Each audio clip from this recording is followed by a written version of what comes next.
Hey there guys. So this is my first video for my channel. I'm Ian. I run Roadies Plaid on Instagram. This YouTube channel is going to be called Plaid's Channel for the time being. Um, I've been asked when I'm going to start a YouTube channel. You know, um, you know, what do I need to start one? And literally, I'm just using my phone.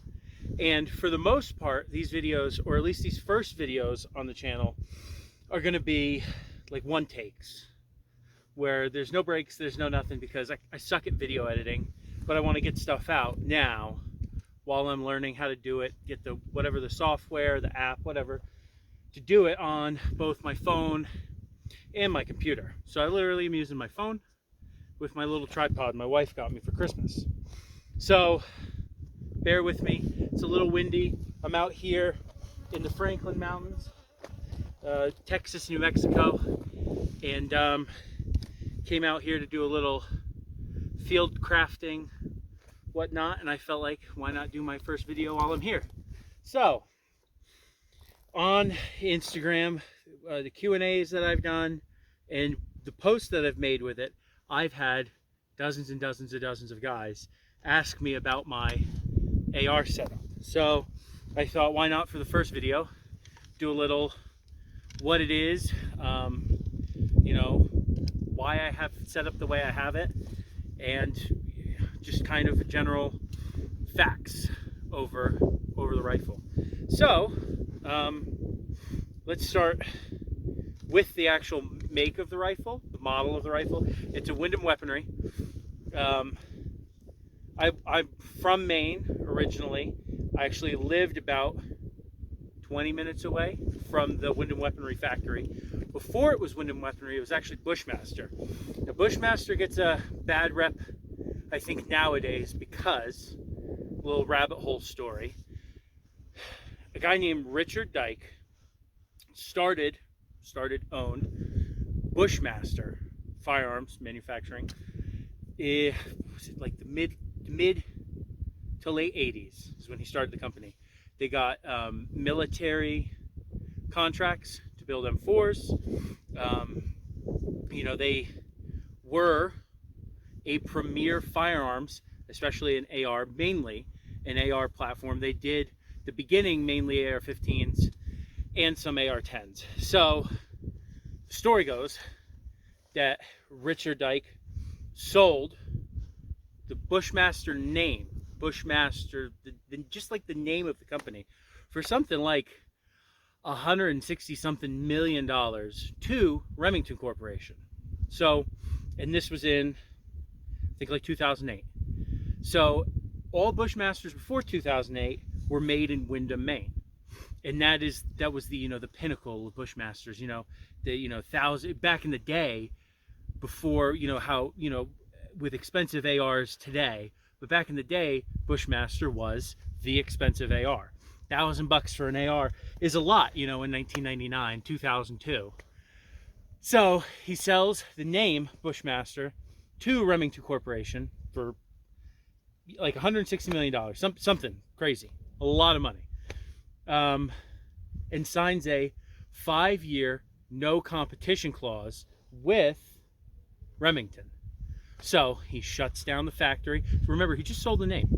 So he shuts down the factory, lays off the people who worked there, and 5 years later, around 2013, he comes back to Maine and starts up Windham Weaponry.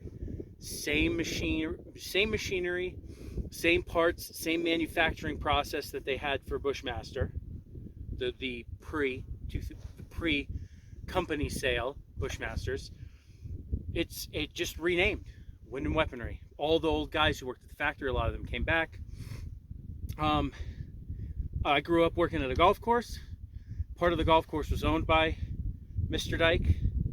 The golf pro, who also is a very big gun guy, worked for him there when the golf course closed. He became the general manager of the indoor shooting range and gun shop there, where they retail sell, they do in Windham, they retail sell their ARs, right off the assembly line, right on the shelf. So I went in there and talked to him, and I was like, dude, I need a M4 style AR. And 2 weeks later, he calls me up. He's like, all right, it's done. I go into the shop, and he leaves, goes to the building next door, and pulls this rifle right off the fucking like right off the rack at the end of the assembly line. Brings it in, pay for it, boom. I've owned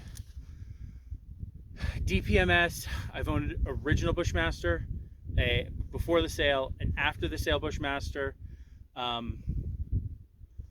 don't know, I've borrowed and used like BCM uppers, I think Geisley, maybe Geisley, I don't know. I've owned, used, borrowed, shot a ton of different ARs. This one's my favorite one. I don't know why. It's been the most reliable for me. I've never had a problem. I've never had a double feed, except with some shitty GI aluminum mags, old, worn out, whatever.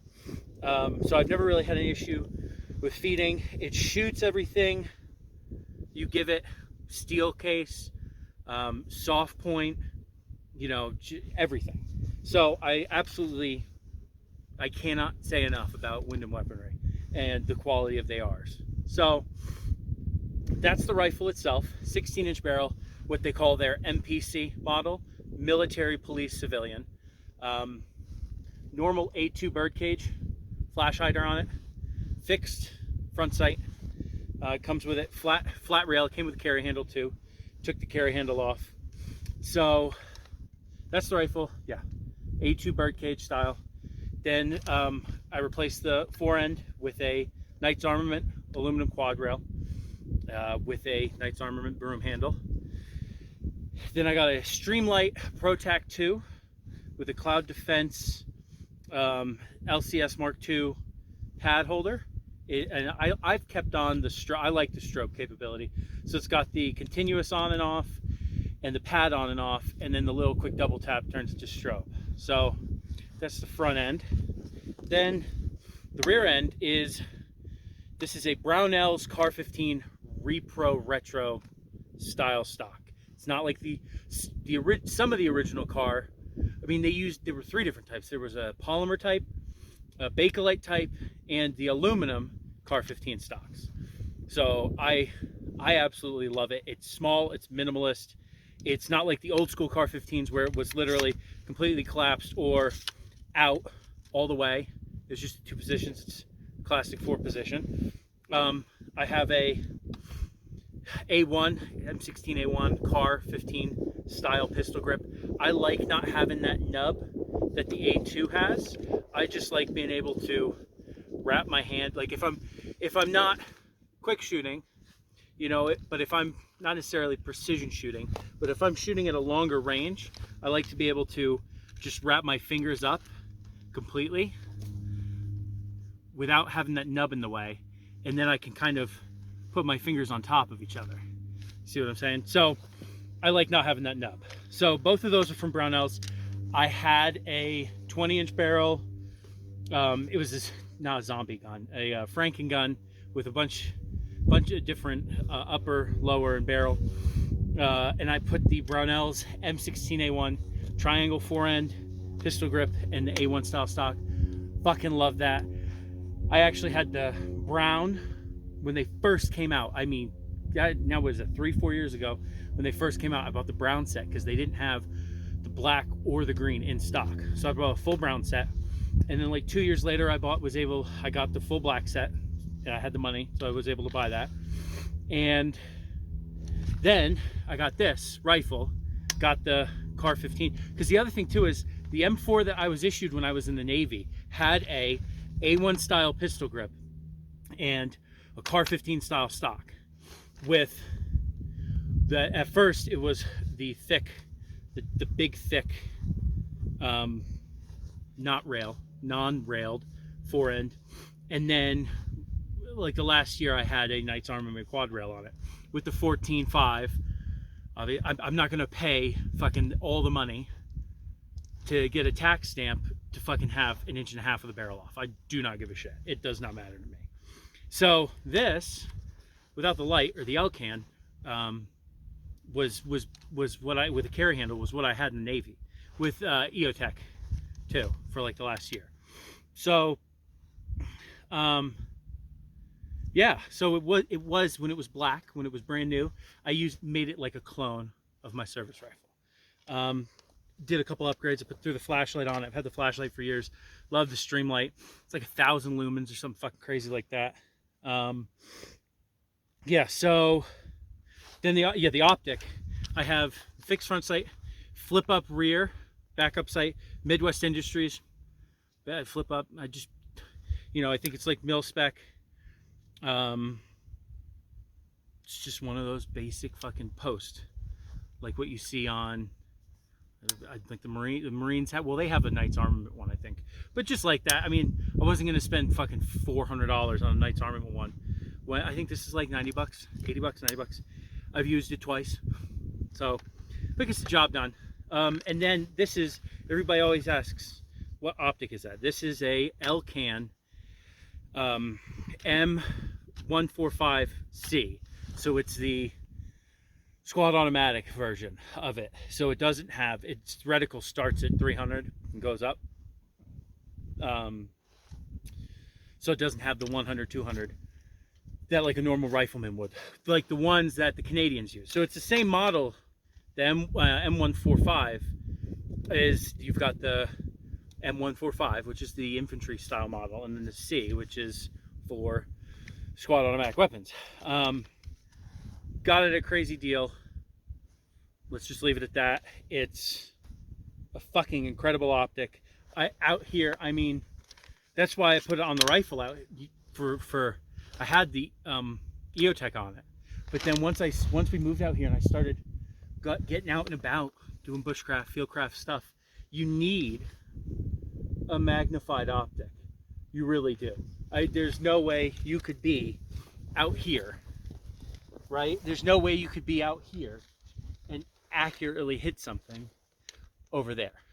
You dig what I'm saying? So that's why I put that on there. Okay, I mean, the rocks here, the mountains here, the Franklin Mountains, you go, I'm facing north. So if we went northeast, you would get to the Lincoln National Forest, Sacramento Mountains, heavily forested, pines, spruce, cedar. This though is literally ocotillo, yucca, barrel cactus, and then fucking prickly pear cactus, and that's it. And then this rock, it's some of the most, it's not volcanic, but it's almost as aggressive as volcanic rock.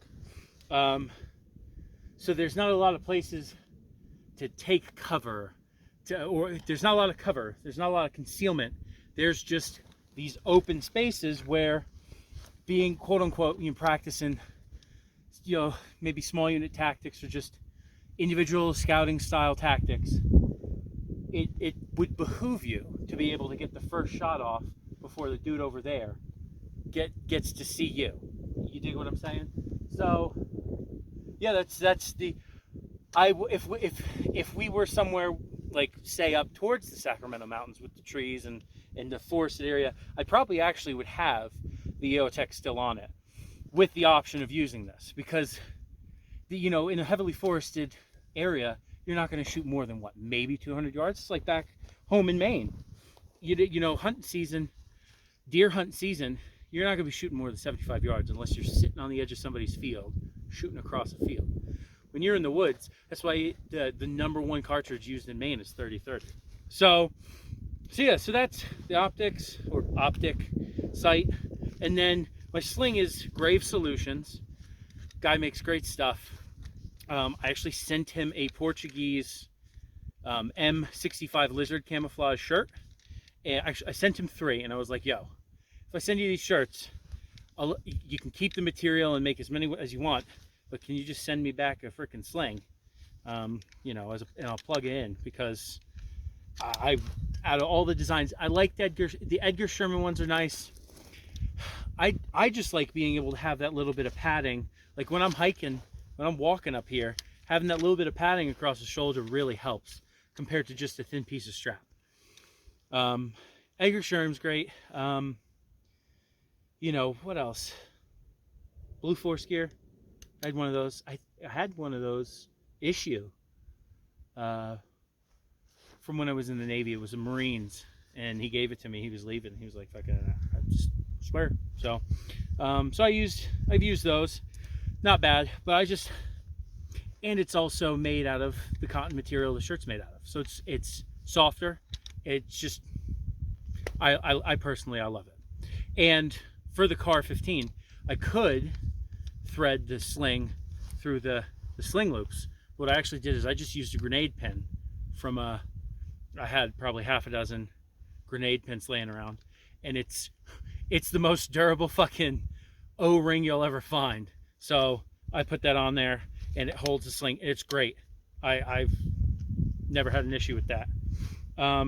Stock trigger, stock safety, and no bad lever or nothing. I hate bad levers. So you know, stock bolt release, no bullshit, no you know, fuddy magwell cover, and or ejection port cover, and my carry mag, or the mag that I have in the rifle when I'm carrying it out and about, is one of the Lancer AWMs, the tan translucent one. I threw a little bit of baby poop on it, just a couple little strokes on it. And I personally, I carry it with green tip and soft point. That's just the way I like to carry it.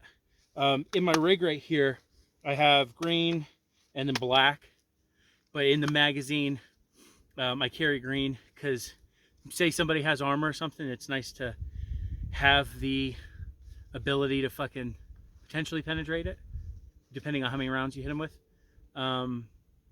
Yeah, and then soft point, what is it, 55? I think it is. It's 55 grain soft point Winchester.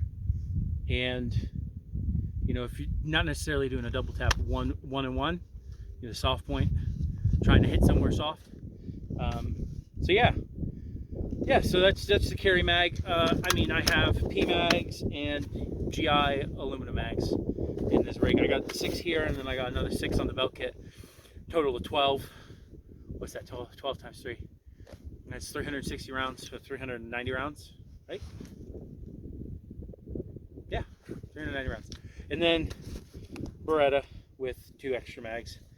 I do not really ever have like a external a thigh rig or something with a Beretta, or a pistol in general. I just don't like it. It gets in the way.